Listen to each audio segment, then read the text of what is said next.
এই মুহূর্তে হয়তো তুমি এমন একটা পরিস্থিতির মধ্যে আছো যেই পরিস্থিতির থেকে কিছুতেই তুমি বেরোতে পারছো না, যেই পরিস্থিতি তোমাকে অনেক কষ্ট দিচ্ছে, তোমার অনেক কনফিউশন হচ্ছে, অনেক টেনশন হচ্ছে, ভবিষ্যতের কথা ভেবে খুব চিন্তা হচ্ছে, বুঝতে পারছো না যে কি করে সব কিছুকে আমি ঠিক করব।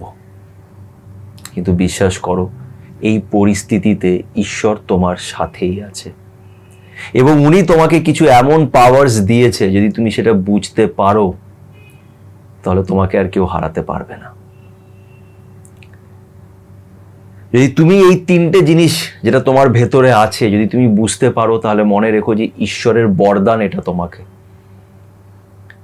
কেন সবাই এটা বুঝতে পারে না, সবাই এটাকে ফলো করতে পারে না। যদি তুমি বুঝতে পারো তাহলে মনে রেখো যে তুমি খুব লাকি। ট্রাস্ট মি, যাও, যখন আমি এটা বলছি আমি খুব মন থেকে এটা বলছি।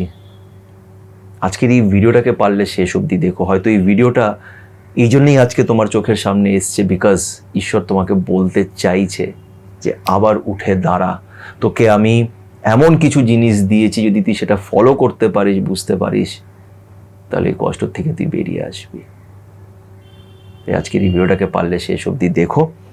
তো চলো আর সময় নষ্ট না করে এই ভিডিওটা শুরু করা যাক। আজকের ভিডিওটি শুরু করবার আগে, যেহেতু তোমাদের আমি খুব আপন মনে করি, তাই তোমাদের সাথে নিজের অনেক কথাই আমি শেয়ার করেছি ভিডিওসের মাধ্যমে। তো আজকে একটা কথা আমি বলতে চাই যে আমি যখন ক্লাস 9-এ পড়তাম তো আমি ফেল করেছিলাম। ফেল মানে কমপ্লিট ফেল। এবার আমার বাবা আমাকে নিয়ে অনেক চিন্তা করতেন যে আমার ছেলেটা কি করবে, বিকজ আমার দিদি পড়াশোনায় ভালোই ছিল মোটামুটি, কিন্তু আমি ভালো ছিলাম না, আমি পড়াশোনায় খুবই খারাপ ছিলাম। তো আমার বাবা আমাকে নিয়ে অনেক চিন্তা করতো, খুব টেনশনে থাকতো। তো ক্লাস 9-এ যখন ফেল করলাম, আমার বাবা খুব কষ্ট পেয়েছিল, খুবই কষ্ট পেয়েছিল। বাবা আমাকে বকেও নি, আফসোস করছিল। আমার বাবা এমনিতে খুব মানে রাগী মানুষও ছিলেন, কিন্তু জানি না, যখন আমি 9-এ ফেল করেছি আমার বাবা খুব একটা কিছু আমাকে বলেনি। বাবাও মানে হতাশ হয়ে গেছিল যে এত ছেলেটার পিছনে এত টাকা খরচা করছি, মাস্টার রেখে দিয়েছি পড়াশোনার জন্যে, সবই করছি, তাও ফেল করলো। এবার আরও একটা কথা আমি তোমাদের বলতে চাইছি, এটা আমি একদম সত্যি বলছি, সেটা হচ্ছে যে আমি পড়াশোনায় খারাপ ছিলাম, কিন্তু আমি ওরকম স্টুডেন্ট ছিলাম না যে পড়াশোনা করতো না। আমি কিন্তু পড়াশোনা করতাম, আমি পড়াশোনা করতাম। মানে আমার ভেতরে এই জিনিসটা ছিল যে আমার মা বাবা আমার জন্য অনেক কষ্ট করছে, পড়াশোনা করাচ্ছে। ওই সময় অবভিয়াসলি মানে কি বলবো, ঘর চালানো খুব কঠিন একটা ব্যাপার ছিল। 4 জনের পরিবার, 2টো বাচ্চা নিয়ে আর বাবা যে কি করে এই সংসার টেনেছে তা বাবা যাওয়ার পরেই বুঝতে পেরেছি। কিন্তু যাই হোক, তো আমি পড়াশোনা করতাম, কিন্তু এরকম অঙ্ক, ম্যাথামেটিক্স আমি বুঝতে পারতাম না। তাই যাই হোক, অত ডিটেলে আমি যাব না। ফেল করলাম, কিন্তু তার পরের বছর খুব ভালো রেজাল্ট করে পাস করলাম। 10-এও মোটামুটি ভালো রেজাল্ট, 11-12। তারপর আমি আর কখনো ফেল করিনি, ঠিকঠাক পাস করে গেছি। এবার বিষয়টা হচ্ছে, যেটা আমি বলার চেষ্টা করছি, সেটা হচ্ছে যে আমার ইন্টেনশন কিন্তু পড়াশোনা করার ছিল। মানে আমি এটা বুঝতাম যে আর মা বাবা কষ্ট পাচ্ছে আমার জন্যে, বিকজ আমি সেই রেজাল্টটা করতে পারছি না। তাদের চিন্তা হচ্ছে যে আমার সন্তান বড় হয়ে কী করবে, যদি পড়াশোনা এরকম থাকে, ফেল করে, তাহলে সে কী করবে। তারা নিজের জায়গায় একদমই ঠিক, তাই না? আর আমি আজকের ডেটে এখানে বসে আমি এটা খুব ভালোভাবে বুঝতে পারি যে ওই যে আমি ফেল করেছিলাম, ওই ফেল হওয়াটা আমার জন্য খুব দরকার ছিল। যদি সেই ফেলটা আমি না করতাম, আমি আজকে এখানে বসে থাকতাম না। আই এম শিওর কি এই মুহূর্তে বাবা উপর থেকে দেখছে, আর বাবা খুশি যে ছেলেটা মোটামুটি দাঁড়িয়ে গেছে। তো যেটা বলার চেষ্টা করছি সেটা হচ্ছে, প্রথম জিনিস যেটা তোমার মধ্যে থাকা উচিত সেটা হচ্ছে ইন্টেনশন। তোমার ইন্টেনশনটা কি, তোমার উদ্দেশ্যটা কি? আজকে এই মুহূর্তে হয়তো তুমি এমন একটা পরিস্থিতির মধ্যে আছো যেখানে তুমি বুঝতে পারছো না যে তুমি কি করবে। স্কুলেরই কথা, আমি যখন 9-এ ফেল করেছি, যখন ক্লাসে অ্যানাউন্সমেন্ট হচ্ছে, তখন আমাকে রিপোর্ট কার্ড দেয়নি আমার ম্যাডাম বললো যে বাড়িতে ফোন করো, প্যারেন্টসকে ডাকো। আমার বাবা আসেনি সেদিন রেজাল্টের দিন। আমি তখনই বুঝে গেছি যে আমি ফেল করেছি। আমি বাবাকে ফোনে বলতে পারছি না, আমি ফোন করেছি, বাবা জিজ্ঞেস করছে যে কি হয়েছে। আমি বললাম যে ম্যাডাম ডাকছে। বাবা জিজ্ঞেস করলো কেন, রেজাল্ট কিছু প্রবলেম হয়েছে? আমার এত কষ্ট হচ্ছিল, কিন্তু আমি বাবাকে বলতে পারিনি। আমি বললাম যে যাই না, ম্যাডাম ডাকছে, এসো। আর আমি যখন বাবা এলো, যখন ম্যাডাম রিপোর্ট কার্ডটা দিল, বাবাকে বললো যে দেখুন আপনার ছেলে এরকম ফেল করেছে, তো আপনারা দেখুন যে কিভাবে কি করবে। তখন আমার বাবা ম্যাডামকে রিকোয়েস্ট করছিল যে কিছু একটা গ্রেস মার্কস দিয়ে কি ওকে পাস করানো যাবে। ম্যাডাম বললো যে না, ওটা সম্ভব হবে না, ওটা হলে আমি দিয়ে দিতাম, কিন্তু ওর যা রেজাল্ট হয়েছে ওটাতে গ্রেস মার্কস দেওয়া যাবে না। তা বাবাকে দেখে আমার খুব খারাপ লাগছিল সেদিন, যে আমার জন্য বাবাকে।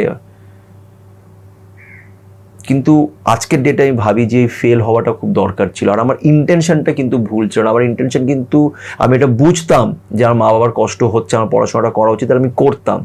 কিন্তু ওই অঙ্কের জন্য ওই সময় সত্যি খুব ডিফিকাল্ট ছিল। যাই হোক, আমি যদি সেবার পাশ করে যেতাম তো আমি এই ক্রিয়েটিভ লাইনে আসতে পারতাম না, মিডিয়া ফিল্ডে আসতে পারতাম না। তো আজকে তোমাদেরও একটাই কথা বলবো যে এই মুহূর্তে তোমার লাইফে যাই পরিস্থিতি থাকুক না কেন, হয়তো এমন হতে পারে যে একটা মানুষ তোমাকে খুব কষ্ট দিয়ে সে ছেড়ে চলে গেছে, সে নিজের তরফ থেকে কোনো রেসপন্স করছে না, সে তোমাকে ইনসাল্ট করেছে, ডিসরেসপেক্ট করেছে, বাজেভাবে ব্রেকআপ করে চলে গেছে, বা এমন কোন একটা পরিস্থিতির মধ্যে আছো যেখানে লোকেরা তোমাকে ভুল বুঝছে, লোকেরা তোমার ব্যাপারে খারাপ বলছে, তোমাকে নিচে নামানোর চেষ্টা করছে। অনেক রকমের পরিস্থিতি হতে পারে। যাই পরিস্থিতি থাকুক না কেন, নিজেকে জাস্ট একটা প্রশ্ন করো, তুমি কি কোনো ভুল করেছো? তোমার উদ্দেশ্যটা কি ছিল, তোমার ইন্টেনশনটা কি ছিল আজকে এটার জন্য? আমি একটা মানুষকে মন থেকে ভালোবেসেছি, সে আমার ভালোবাসাটা বুঝতে পারেনি, সে আমার সাথে খারাপ ব্যবহার করেছে, সেটা তার প্রবলেম। আমি আমার দিকটা পরিষ্কার মনে আমি এগিয়ে গেছি, আমার উদ্দেশ্যটা কিন্তু খারাপ ছিল না। What matters is your intention. আজকে আমাকে লোক ভুল বুঝতেই পারে, অনেক রকমভাবে লোক আমাকে ভুল বুঝতে পারে, আমার তাদের কিছু করার নেই। আমার ইন্টেনশনটা ভুল নয়, এটা আমি জানি। একটা কথা কি জানো তো, ভুল আর পাপের মধ্যে তফাৎ আছে।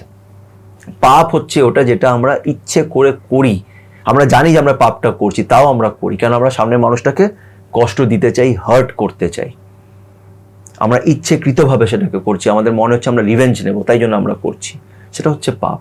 আর ভুল হচ্ছে যে আমি করছি কিন্তু অজান্তেই করছি, আমার আইডিয়া নেই, আমি জানি না, তাই আমি করছি, কিন্তু আমার ইন্টেনশনটা কিন্তু সেই মানুষটাকে হার্ট করার নয়।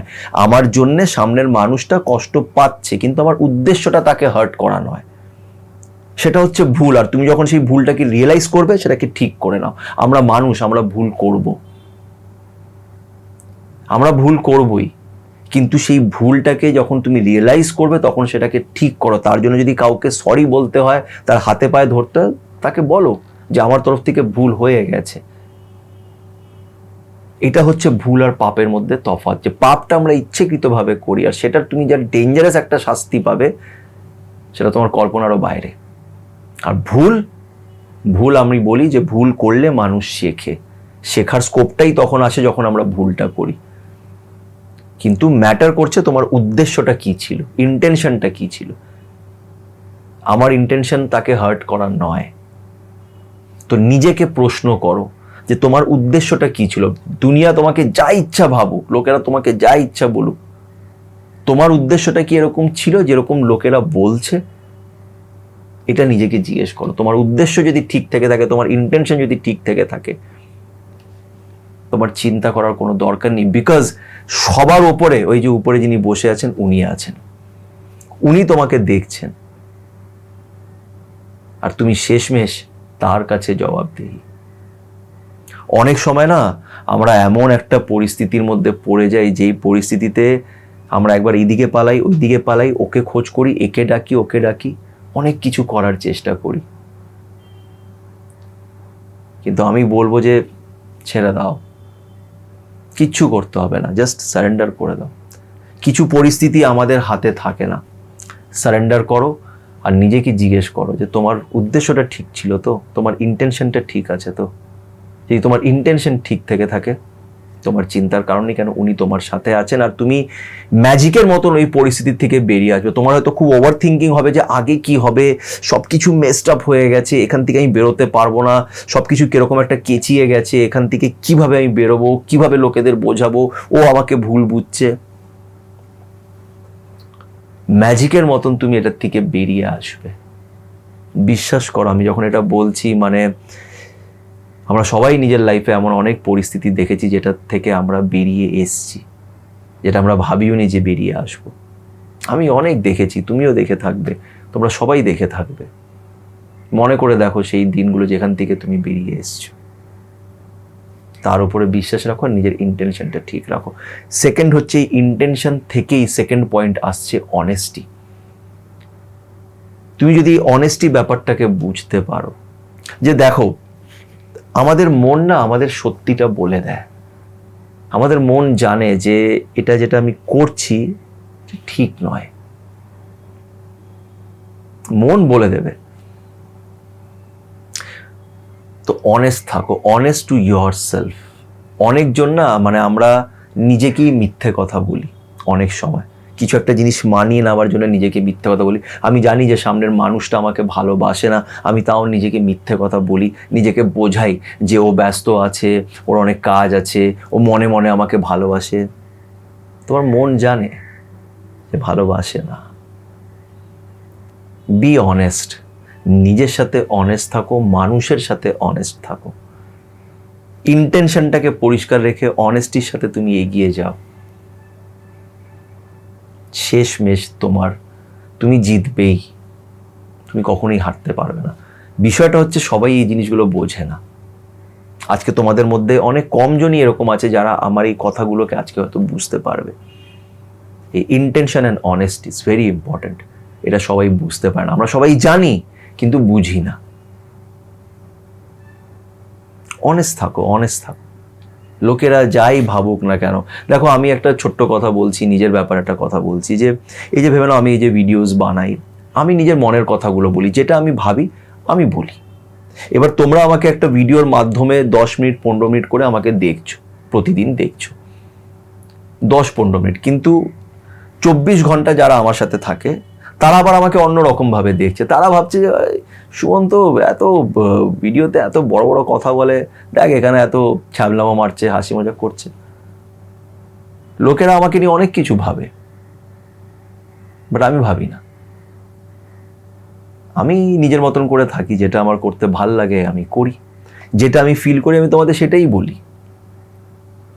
আর আমি এটাও বলি যে আমি এরকম নয় যেগুলো তোমাদের বলছি আমি 100% সেটাকে করি। আমি সবসময় বলেছি যে আমিও চেষ্টা করছি এই জিনিসগুলোকে ফলো করার, আমিও শিখছি, তোমাদের সাথে শেয়ার করছি। আমি ভুল করতেই পারি, আর আমার কোনো এরকম নেই যে আমাকে একটা ইমেজ বানাতে হবে যে আমি এরকম, আমি খুব স্পিরিচুয়াল। যা আমাকে পরিস্থিতি শেখাচ্ছে, যেটা আমি ওনার কাছ থেকে, ওই যে উপরে যিনি বসে আছেন ওনার কাছ থেকে যা যা আমি শিখছি, আমি তোমাদের সাথে ডিসকাস করি, শেয়ার করি। আর এই ক্ষেত্রে আমি অনেস্ট থাকি, এই ক্ষেত্রে আমি অনেস্ট থাকি। যেটা আমার মনে হয় আমি বলি, ঠিক না ভুল সেটা তোমরা ডিসাইড করবে। তো be honest to your self, ব্যাস। লোকেরা তোমাকে যা ইচ্ছা ভাবে দেখুক, আমাকে অনেকজন অনেক রকম ভাবে দেখে, কারণ এখন আমার চ্যানেলটা একটু ওই হয়ে গেছে, লোকেরা আমাকে একটু একটু চিনতে পারে, তারা আমাকে অনেকজন অনেক রকমভাবে দেখে। আমি নর্মালভাবেই থাকি, যেরকম আমি নর্মাল লাইফে থাকি সেরকমই থাকি, আলাদা কিছুই না। অনেস্ট থাকো নিজের সাথে, দ্যাট ইজ ইম্পর্টেন্ট। যে তুমি এটা বুঝতে পারো, ইউ আর লাকি। আর 3 নম্বর ব্যাপার হচ্ছে, যেটা খুব ইম্পর্টেন্ট, সেটা হচ্ছে কর্মাটাকে সবাই বুঝতে পারে না। আর কর্মটাই সব কিছু, সব কিছু। তুমি আজকে তুমি যেই মানুষটা, তুমি, তোমার মা বাবা, তোমার পরিবেশ, সব কিছু তোমার কর্মের জন্য, আগের কর্মের জন্য তুমি এটা পেয়েছো। যেটা তুমি পাওয়ার কথা তুমি পাবেই। তোমার কর্মের অনুযায়ী তোমার জন্য কিছু জিনিস আছে, তুমি সেটা পাবে। ভালোও আছে, খারাপও আছে, দুটোই তুমি পাবে, সেটা কেউ পাল্টাতে পারবে না। তোমাকে তোমার কর্মটা করে যাবে কি কি জিনিস নিয়ে? পরিষ্কার ইন্টেনশন, গুড ইন্টেনশন, পরিষ্কার উদ্দেশ্য। সেকেন্ড হচ্ছে অনেস্টি, সৎ পথে এগিয়ে যাও। আর কর্মাটাকে করে যাও। তোমার যেটা করণীয় তুমি সেটা করো। যতটুক তুমি করতে পারবে তুমি ততটুকু করো। তাতে সামনের মানুষটা বুঝলো কি বুঝলো না, সমাজ বুঝলো কি বুঝলো না, সেটা তোমার দেখার দরকার নেই। আমি পরিষ্কার ইন্টেনশনের সাথে উইথ অনেস্টি আমি নিজের কাজটা করছি। যতটুক আমার করণীয় আমি করছি। সামনের মানুষটা যদি না বোঝে সেটা তার ব্যাপার। তোমার যদি মনে হয় আমি কিছু ভুল বলছি, আমি খারাপ, আমি নাটক করি, আমি এইটা, আমি ওটা, তুমি যা ইচ্ছা ভাবতে পারো, তুমি যা ইচ্ছা ভাবতে পারো। আমার ইন্টেনশন এটা নয়। অনেক সময় আমারও ভয় লাগে যে আমি একটা কথা বললাম, লোকেরা হয়তো ওটাকে অন্যভাবে নেবে। আমি এই জিনিসগুলো ভয় পাই, অনেক সময় ভয় পাই। তারপর আমি নিজেই ভাবি যে কি আছে, ও ভাবলে ভাবুক। আমার ইন্টেনশন পরিষ্কার ছিল, আমি ওকে সেটা বলেছি যেটা আমার মনে হয়েছে ঠিক, তাই ওকে আমি বলেছি। আর এটা আমার করণীয় ছিল, এটা আমার করা উচিত। কেন আমি একটা জায়গায় দেখছি যে এখানে একটা ভুল হচ্ছে, তো আমার সেখানে সেই মানুষটা আমার অনেক কাছের, আমি তাকে সত্যিটা বলেছি। আমি আমার কর্মটা করেছি উইথ গুড ইন্টেনশন, তাকে আমি হার্ট করতে চাইনি। কিন্তু মানুষ তোমার উপরে আঙ্গুল তুলবেই, তুমি যতই যা করো লোকেরা তোমার উপরে আঙ্গুল তুলবে। কিন্তু তুমি তোমার দিকটাকে পরিষ্কার রাখো, তুমি তোমার কর্মটা করে যাও। ভয় পেও না, ভবিষ্যতের চিন্তাটা করো না। ভবিষ্যৎ তোমার হাতে নেই, তুমি জানো না ভবিষ্যতে কি হতে চলেছে। তোমার হাতে আছে তোমার কর্মটাকে করা। যেদিন তুমি এই তিনটে জিনিস বুঝে যাবে না, ইন্টেনশন, অনেস্টি অ্যান্ড ইয়োর কর্মা, এই তিনটে জিনিস যে বুঝতে পারবে, বুঝে নেবে, তার উপরে ঈশ্বরের বরদানটা আছে। ঈশ্বরের বরদান আছে বলেই তুমি এই তিনটে জিনিস বুঝতে পারছো, সেটাকে ফলো করছো। আর যদি তুমি সত্যি এটাকে ফলো করে থাকো, আমাকে কমেন্ট করে জানিও।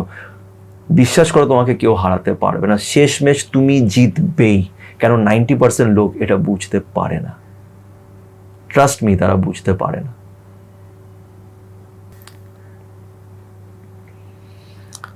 জানি না কতটা তোমাদের বোঝাতে পেরেছি, কিন্তু যদি আমার এই কথাগুলোর থেকে তোমরা একটু রিলেট করতে পারো তাহলে আমাকে অবশ্যই কমেন্ট করে জানিও।